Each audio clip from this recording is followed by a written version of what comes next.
Министъра на енергетиката госпожа Ива Петрова се изчерпват и преминаваме към следващите въпроси, които са постъпили към министъра на земеделието и храните господин Пламен Абровски. Първият въпрос е от народния представител Георги Николаев Георгиев и Коста Георгиев Стоянов относно изсичане на дървета, застрояване и дългогодишна търговска експлоатация на обекти Forest Lux Boutique Villas в имоти от горския фонд в курортен комплекс Цигов Чарк, землище на град Ракитово, община Ракитово. Заповядайте, господин Георгиев, да представите въпроса.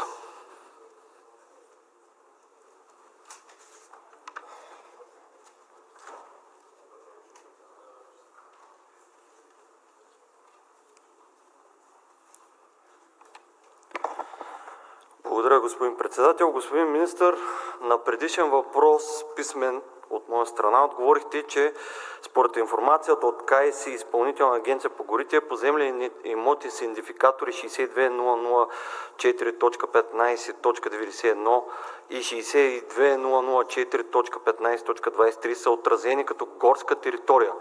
Въпреки това налице се доказва за извършване на дейности, свързани с изсичане на множество дървета и строителство върху съответните терени. Това поражда въпрос дали тези имоти могат да бъдат част от горски фонд, въпреки извършените промени или тяхното предназначение било променено незаконно, без да е издадена заповед на министъра на земеделието и храните за изключването им от горски фонд по реда на Закона за горите.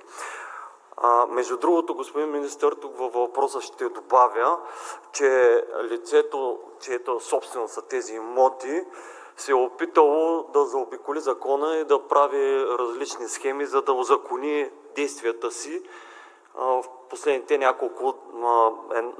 последните две седмици. Този въпрос, подобен въпрос зададахме към министър Шишков на регионалното развитие миналата седмица. Предполагам, че сте се запознали и с въпроса ни с господин Стоянов към министър Шишков. Не стига, че е имало изсичане на дървета без разрешение от ваша страна, ами отгоре на това са построени постройки, от които се ползват по всякакъв начин тези постройки за извличане на дивиденти. Но господин Стоянов в репликата си ще даде повече информация по тази дейност. Предвид изложеното, моля да отговорите дали се намират документи, разрешения или други административни актове, които доказват, че предназначението на имотите е било променено по законен ред. Благодаря ви. Благодаря ви, господин Георгиев. Господин министър, заповядайте да отговорите на така поставения въпрос.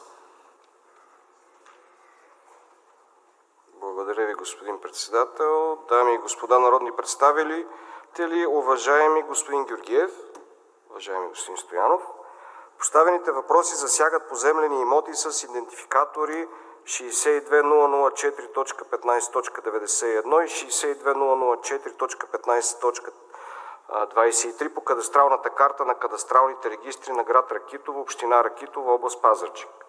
На 17.06 е извършена съвместна проверка от служители на РДГ Пазарджик и областна дирекция на МВР Пазарджик, при които е установено следното.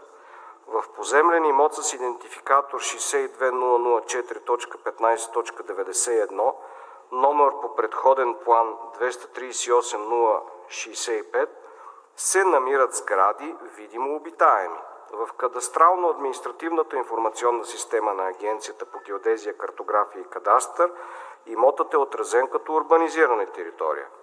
Предоставена е пълна история на този имот към 18.06.26 година от регистъра на земеделските земи, гори и земи в горски фонд за землището на град Ракитово до датата на влизане в сила на кадастралната карта и кадастралните регистри. Съгласно същата, поземленият имот представлява залесена горска територия с площ от 1 декар по вид на територията по предназначение за нуждите на горското стопанство, частна собственост. Видно от пълната история на този поземлен имот с идентификатор 62004.15.91, към 17 юни 26 година за поземления имот е вписан вид на територията по предназначение урбанизирана територия, собственост на юридическо лице. Със заповед номер 884 от 2009 година на председателя на Държавната агенция по горите се изключва от горския фонд имот с номер 238-065 в землището на град Ракитово. В Изпълнителна агенция по горите няма данни да са заплатени съответните дължими средства за промяна предназначението и за извършване на компенсационно залесяване по горепосочената заповед.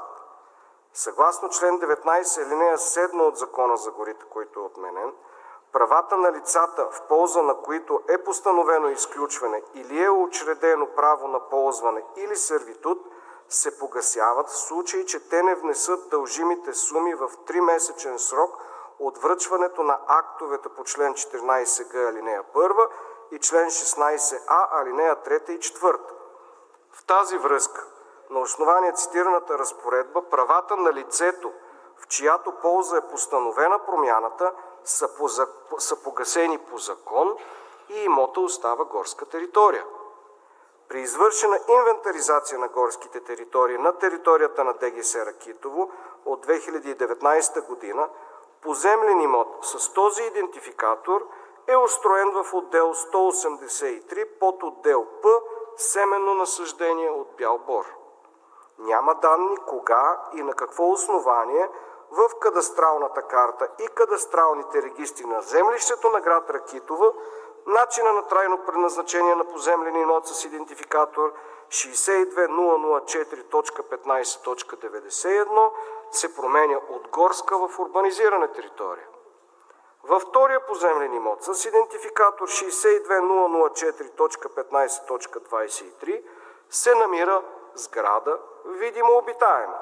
В кадастрално-административната информационна система на Агенция по геодезия, картография и кадастър имотът обаче е отразен като горска територия. При извършена инвентаризация на горските територии на територията на ДГС Ракитово от 2019 година, поземленият имот с този идентификатор е устроен в отдел 183 под отдел Я семенно насаждение от бял бор. Изпратено е писмо на 24 юни 2026 година от РДГ Пазарджик до кмета на община Ракитово, с което същия е уведомен за констатациите от извършената на 17 юни 2026 година проверка и необходимостта от предоставяне на информация и предприемане на действия. До този момент нямаме постъпил отговор от община Ракитово. За поземлените имоти с идентификатори 62004.15.91 и 62004.15.23 в град Ракитово няма издадени и влезли в сила административни актове за промяна на предназначението по реда на Закона за горите и същите са горска територия. Към настоящия момент от страна на РДГ Пазарджик се извършва допълнителна проверка за изясняване на всички факти и обстоятелства по отношение на имотите и по отношение на сградите. След предоставяне на допълнителна информация и документи ще направим анализ на данните, въз основа на който ще бъдем ангажирани да сезираме съответните компетентни органи, които имат отношение по случая. Благодаря за вниманието. Благодаря ви, господин министър. Господин Стоянов, заповядайте за реплика.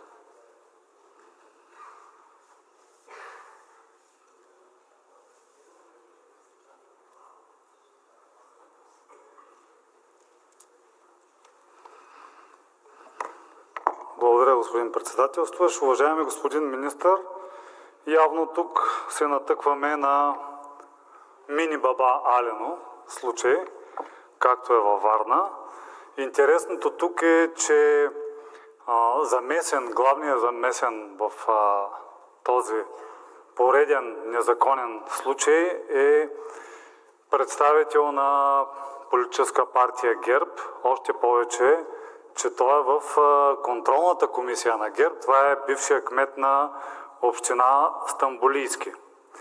И тъй като вие признахте, че там няма никакви извършени действия относно промяна предназначението на гората и изваждането на гората от горска територия, не са заплатени никакви такси. Предполагам и съм сигурен, че вие ще продължите с вашите действия след нашия сигнал, за да може да докараме нещата до край и всички, които са замесени в този случай, да си понесат наказанието. Още повече, предполагам, че вие ще подадете и сигнал до прокуратурата, защото съгласно член 235 от Наказателния кодекс, при положение, че там има и незаконна сеч на вековна гора, който без редовно писмено позволително или редовно позволително, но извън указаните в него места, срокове, количество и дървета сече, събира, добива, взема или извозва от горския фонд каквито и да е било дървета или части от тях, включително отсечени или паднали, се наказва с лишаване от свобода до 6 години и глоба от 1000 до 20 000 лева. Аз не знам дали служителите на подчиненото ви РДГ в района са констатирали кой точно е отсякал дърветата, но при положение, че се знае чия собственост са там строежите, се предполага кой е виновника и се надявам вие да поемете ангажимент бившия кмет на ГЕРБ на община Стамболийски да си понесе наказанието и вероятно, защо пък не и да лежи в затвора заради тези неща, които е извършил незаконни. Благодаря. Благодаря ви, господин Стоянов. Господин министър, заповядайте за дуплика. Благодаря, господин председател. Уважаеми господин Стоянов, не го възприемайте като заяждане, просто на изпита ми по наказателно право бях поправен и това ще го помня цял живот. В затвора не се лежи, изтърпява се наказание. Но, както знаете, от моите действия в Варна и в Баба Алино, Изпълнителна агенция по горите няма да прави никакви компромиси по отношение на българската гора и всичко, което е в правомощията и в правомощията на Министерството на земеделието, ще бъде направено. Съответно, както казах и в своя отговор, ще сезираме съответните компетентни органи, всички, които сметнем, че е необходимо, ако освен на прокуратурата трябва да бъде и някой друг сезиран, ще го сезираме и искам да ви гарантирам, че от тук нататък ще бъдем абсолютно безкомпромисни към всякакво незаконно посегателство, не само към българската гора, а въобще към всички видове незаконни посегателства. Благодаря ви.